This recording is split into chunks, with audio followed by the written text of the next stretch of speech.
नमस्कार, बिहार न्यूज में आप सभी का स्वागत है। मैं हूं प्रीति और खबरों की शुरुआत बाढ़ से करेंगे।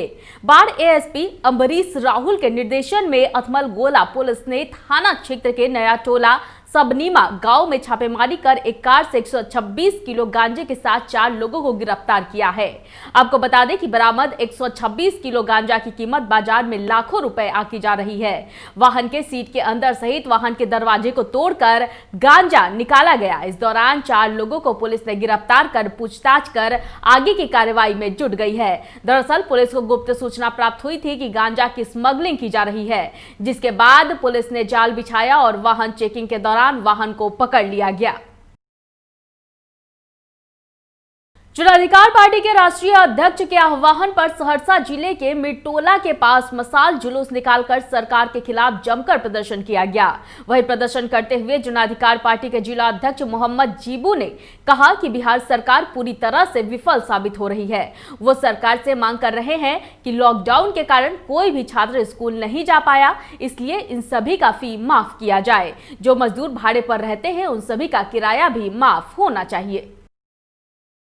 पार्टी की तरफ से बिहार सरकार के द्वारा जो निरंकुश सरकार है, इसको हम लोगों की इसमें मांग है। साफ सुथरी मांग के विरोध में आज हम लोग ये मसाल जुलूस निकाले हैं। मुख्य मांग है 7 दिन पे है, वो है छात्रों का रूम रेंट, जो लॉज में रहते हैं चलाने वाले, लॉज चलाने वाले, उनका बिजली माफ हो, ट्यूशन फी माफ हो, स्कूल फी माफ हो, और इसी तरह जो लॉज चलाते हैं, भाड़ा पे मकान लेके लॉज चलाते हैं, उनका भी बिजली माफ हो। इसी के विरोध में, सरकार के विरोध में ये आज का ये प्रोग्राम रखा गया। अगर आप लोगों की मांगे पूरी नहीं होती है तो आगे आप लोग क्या करेंगे? फिर आगे और लड़ाई लड़ेंगे। देश के अनलॉक होते ही सड़कों पर सभी वाहन दौड़ने लगे हैं। आपको बता दें कि पटना से गया जाने वाली NH 83 पर प्रत्येक दिन जाम लग रहा है। इसी क्रम में पुनपुन डुमरी से लेकर परसा तक भयंकर जाम लगा रहा। वहीं मौके पर पहुंचकर प्रशासन ने जाम से निजात दिलाया। ऐसा सिर्फ एक दिन का नहीं बल्कि प्रत्येक दिन जाम लग रहा है, जिसका खामियाजा दफ्तर जाने वाले कर्मचारियों और मरीजों को लेकर जा रहे स्वास्थ्य विभाग के एम्बुलेंस को भुगतना पड़ रहा है। मशरक PSC में कवलपुरा गांव से बिजली के करंट लगने से एक युवक को भर्ती कराया गया। बता दें कि ड्यूटी पर तैनात प्रभारी डॉक्टर अनंत नारायण कश्यप ने अचेत युवक को उसकी हालत गंभीर अवस्था में देख बेहतर इलाज के लिए छपरा सदर अस्पताल रेफर कर दिया। युवक की पहचान कवलपुरा गांव निवासी रवि राज के रूप में की गई है। जी कहाँ का? कवलपुरा का। क्या नाम था उसका? रवि राज। हाँ। और लगता है कि उसको बिजली का झटका लगा था। आया अस्पताल में, जो तत्काल इलाज होता है उस समय उसको दिया गया और बेहतर इलाज के लिए उसे रेफर किया गया है सदर में। परसा प्रखंड में 1 दर्जन क्वारंटीन सेंटर पर रह रहे प्रवासी कामगारों को अधिकारियों ने विदाई देकर क्वारंटीन सेंटर के बंद करने की घोषणा की। विदाई के दौरान प्रवासी कामगारों को पुष्पमाला पहनाकर और पर्यावरण संरक्षण के लिए एक-एक वृक्ष देकर विदाई दी गई। इस दौरान कोरोना काल में मजबूती से काम कर रहे कोरोना योद्धा को चिन्हित करते हुए प्रशस्ति पत्र व एक वृक्ष भी दिया गया। इंटेलस परिवार की तरफ से सारे कोरोना योद्धाओं को नमन करता हूं, प्रणाम करता हूं, सैल्यूट करता हूं, जिनके चलते आज हम सुरक्षित हैं। आज हमने एक सम्मान समारोह रखा था कोरोना वॉरियर्स के लिए, और हम इस चीज़ के लिए कामना करते हैं कि इसी तरह से हमारे कोरोना वॉरियर्स लड़ते रहेंगे और हम उनका सहयोग करते रहेंगे। अगर हम उनको सम्मान देना चाहते हैं तो हम उनके बताए हुए जैसे कि मास्क लगाना, सोशल डिस्टेंसिंग को फॉलो करना और हाथ को हमेशा सैनिटाइज रखना, इस तरह के नियम को अगर फॉलो करते हैं, हम ज़्यादा से ज़्यादा घर में रहने की कोशिश करते हैं, तो हम उन कोरोना वॉरियर्स का सम्मान करते हैं। और हम एंटेलस परिवार की तरफ से उनको बहुत बहुत सैल्यूट, बहुत बहुत सम्मान, धन्यवाद।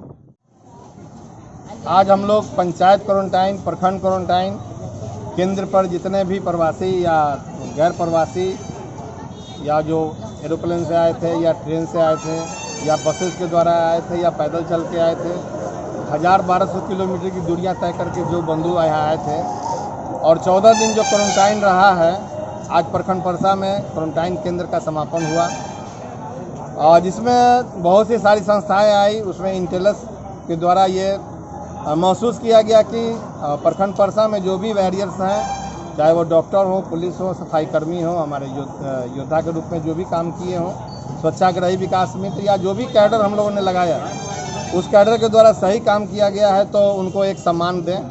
तो उन्हीं के सम्मान में एक छोटा सा कार्यक्रम इसको कहा जाए सोशल डिस्टेंसिंग मेंटेन करके हम लोगों ने किया है।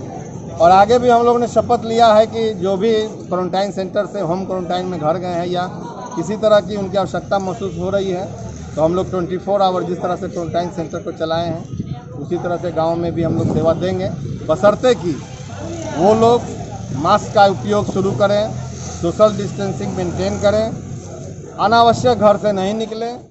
परसा विधानसभा क्षेत्र में भाजपा की ओर से बूथ संपर्क अभियान आयोजित कर प्रधानमंत्री नरेंद्र मोदी के पत्र वितरित किए गए। इस दौरान उपेंद्र कुमार की अध्यक्षता में पदाधिकारियों व कार्यकर्ताओं ने परसा विधानसभा क्षेत्र के डेनी थाना स्थित भगवानपुर चौक मंदिर रोड में घर घर पत्र वितरित किया।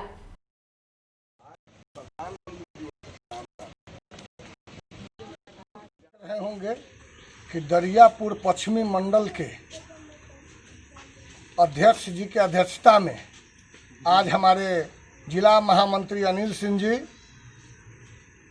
और प्लस परसा विधानसभा के प्रभारी हैं राकेश जी, रणधीर जी, सुदन जी, कलिका सिंह जी, सभी लोग के नेतृत्व में हम लोग भारतीय जनता पार्टी आदरणीय नरेंद्र मोदी जी के द्वारा एक साल में जो उत्कृष्ट कार्य किया गया है, चाहे वह चीन का बॉर्डर हो या कोरोना जैसे महामारी पर कठोर निर्णय लेना हो और जनता का ख्याल रखना हो, उस स्थिति में हम लोग आदरणीय नरेंद्र मोदी जी के निर्देश पर छपरा के सांसद राजीव प्रताप रूढ़ी जी और जिला अध्यक्ष रामदयाल शर्मा जी के निर्देश पर जनता के बीच में जा रहे हैं और एक साल में जो कार्य किया गया है उन तक पहुंचाने का काम कर रहे हैं। और हम सभी भाजपा के कार्यकर्ता यह निर्णय किए हैं कि एक एक घर जाकर प्रधानमंत्री जी ने जो कार्य किया है उसको घर घर तक पहुंचाएंगे और लोगों को इसके बारे में जानकारी देंगे।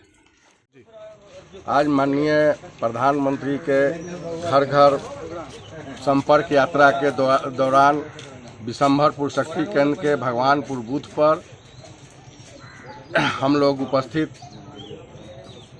यहाँ के हर जनता के बीच जाकर हम लोग माननीय प्रधानमंत्री जी का संदेश पहुँचा रहे हैं और सभी लोगों को जैसे 370 धारा, राम मंदिर, अनेकों प्रकार की योजनाएं इस महामारी कोरोना महामारी में हमारे माननीय प्रधानमंत्री ने देश के जनता के साथ खड़ा उतरे, उसके लिए मैं बहुत धन्यवाद देते हैं। वंदे मातरम, भारत माता की जय।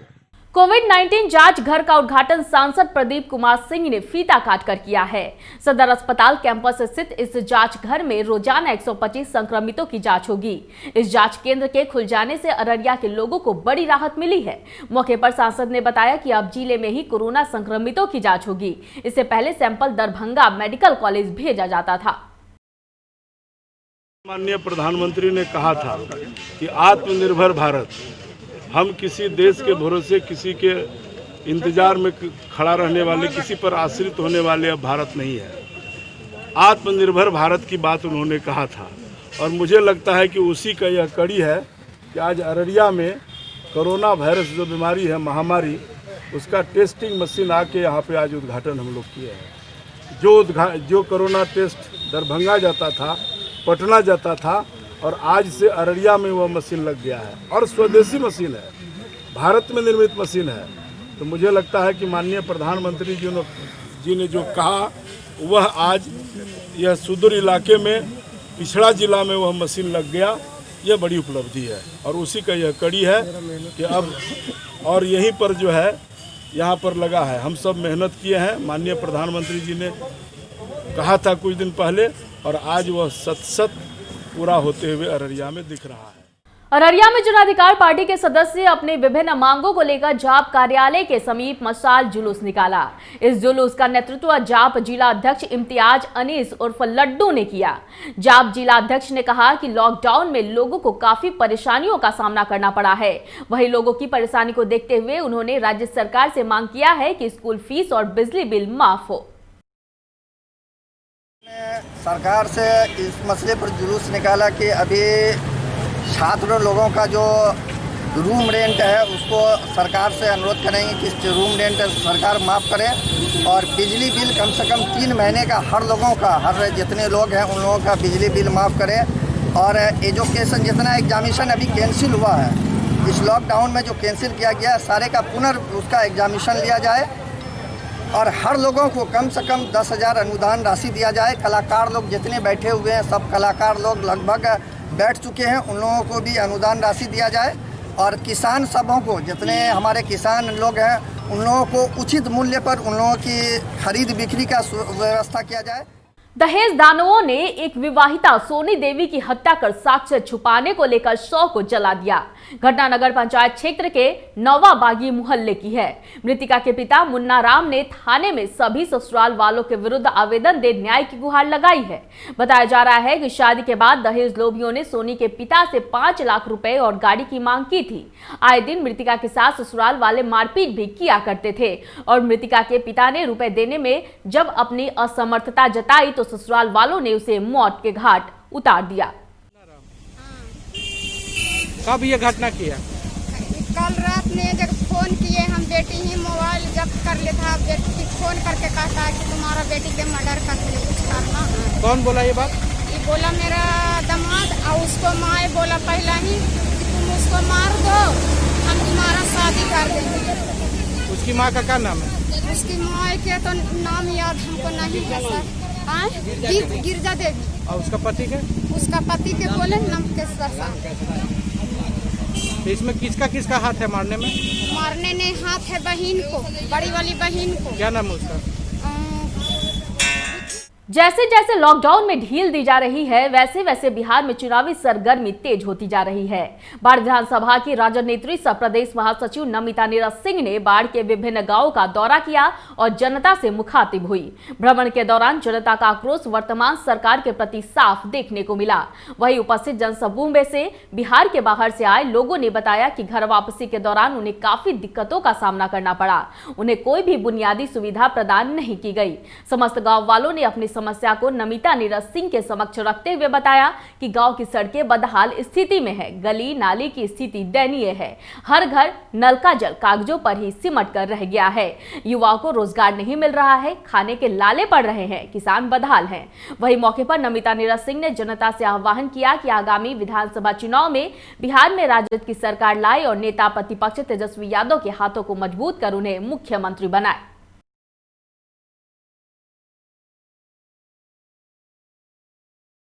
आज की तारीख में कुछ घटनाएं ऐसी घट रही है जो जितनी रहस्यमयी दिखती है उतनी ही हास्यास्पद भी होती है। बाढ़ अनुमंडल के पंडारक थाना अंतर्गत छपेड़ा तल गांव से भी एक ऐसी ही घटना प्रकाश में आई है, जिसमें घायल युवक द्वारा बताया गया है कि जमीनी विवाद में लगभग 100 राउंड गोलियां चली है और सिर्फ एक व्यक्ति को पैर में गोली लगी है, जिसका उपचार भी बाढ़ जैसे अस्पताल में ही हो गया है ना। रहस्यमयी और हास्यास्पद, क्योंकि जिस अस्पताल का काम सिर्फ रेफर टू पीएमसीएच लिखना है वहां गोली का इलाज हो गया। इस मामले में पंडारक थाना अध्यक्ष का कहना है कि क्रिकेट खेलने के विवाद में पहले बच्चों के साथ झगड़ा हुआ, फिर विवाद महिलाओं के बीच पहुंच गया और उसके बाद झगड़े की कमान पुरुषों ने थाम ली। गोली कब, कहां और कैसे लगी इसकी जांच चल रही है, जबकि घायल व्यक्ति का कहना है कि पहले से जमीनी विवाद था। इस मामले में कितनी सच्चाई है यह तो जांच का विषय है। फिलहाल घायल व्यक्ति की गोली बाढ़ में ही निकाल दी गई है और वह घर जा चुका है। मेरे साथ हुआ कि मैं सुतल थे, अब वो अपना मार दिया हमको गोली। क्या मार दिया? गोली मार दिया मुर्गी। कितने लोग थे? 5 गो लोगों से। विवाद क्या था? क्या लड़ा? जमीन का विवाद था। वो आपके कौन है? गोतिये हैं? हाँ। तो आपने पुलिस में सूचना दी? हाँ, सूचना दी। पुलिस आई थी? नहीं गया था। नहीं, उठाने के लिए भी नहीं गया था। यहाँ पर आप आई थी? हाँ, यहाँ पर आई। पुलिस आई थी यहाँ पे? नहीं, कोई पुलिस नहीं आई। तो आप कैसे आए यहाँ पे? मेरा भाई लाया उठा कर कंधा पर टांग के। कौन थाना का पड़ता? पंडारा थाना। कौन गाँव हुआ? छपेरा तार। क्या नाम है आपका? धीरज। इस वक्त की खबरों में फिलहाल इतना ही। मुझे दीजिए इजाजत, लेकिन देखते रहिए बिहार न्यूज। नमस्कार।